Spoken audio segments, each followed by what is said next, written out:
नमस्कार मित्रों, स्वागत है आप सभी का आज के इस कहानी में। आप सभी का स्वागत है। आज आपको एक बूढ़े भिखारी की कहानी सुनाने जा रही हूँ।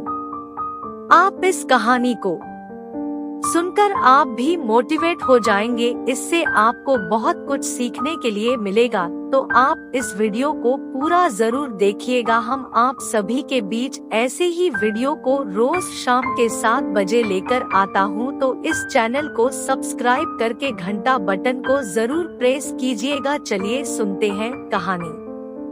एक बूढ़े भिखारी। अनोखी कहानी। हर दिन एक भिखारी दरवाजे के पास आकर भीख मांगता था और घर का मालिक हमेशा घर के बाहर आते ही उसे देखकर फिर जाया करता। कई बार उसके लिए गालियां भी बकता। वो कहता, तू जिंदा ही क्यों है? पूरी जिंदगी ऐसे ही भीख मांगेगा क्या? धरती का बोझ क्यों बना बैठा है? और कभी कभी उस भिखारी को गुस्से में वह धक्का भी मार दिया करता। इतना कुछ हो जाने के बावजूद अधिकारी के मुंह से सिर्फ यही निकलता कि भगवान भगवान तुम्हारे पापों को माफ करे। एक बार सेठ को धंधे में बड़ा नुकसान होने की खबर मिली। सेठ बहुत परेशान था कि तभी उसके दरवाजे पर वही भिखारी आया। गुस्से में अपना आपा खोते हुए सेठ ने उस भिखारी को पत्थर दे मारा। पत्थर लगने के कारण भिखारी का सर फूट गया और उसके सर से खून बहने लगा। फिर भी दर्द से कराहते हुए भिखारी ने इतना ही कहा, भगवान तुम्हारे पापा को माफ करे। भिखारी वहां से चला गया। सेठ सोच में पड़ गए। भिखारी को पत्थर मारा, फिर भी उसने सिर्फ प्रार्थना की। सेठ का गुस्सा शांत हुआ। शेर का मन शांत हुआ भिखारी का रहस्य जानने के लिए। सेठ ने भिखारी का पीछा करना शुरू कर दिया। भिखारी जहाँ जहाँ जाता सेठ उसके पीछे जाता। सेठ ने देखा कि कोई उसको खाना देता, कोई उसको मारता, कोई अपमानित करता तो कोई गाली देता। लोग भिखारी के साथ चाहे जैसा व्यवहार करते, लेकिन भिखारी सबके लिए एक ही प्रार्थना करता, भगवान तुम्हारे पाप माफ करे। अब रात होने को आई थी। भिखारी अपने घर जाने के लिए लौटा। वो अपने घर पहुंच गया, लेकिन सेठ अब भी उसका पीछा कर ही रहा था।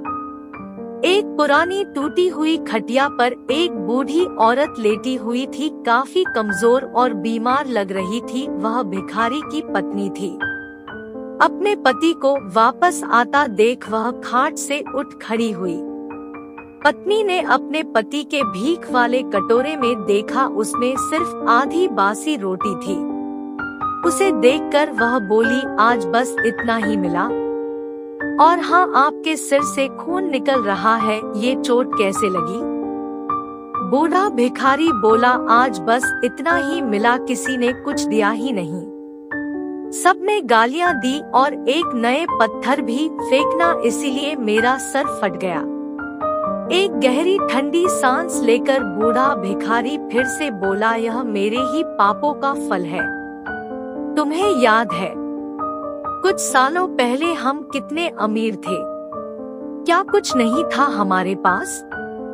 हमारे पास हर चीज जरूरत से ज्यादा थी, लेकिन हमने कभी दान नहीं किया। और उससे भी बुरा हमने उस अंधे भिखारी के साथ किया जो हमारे द्वार पर भीख मांगने आया करता था।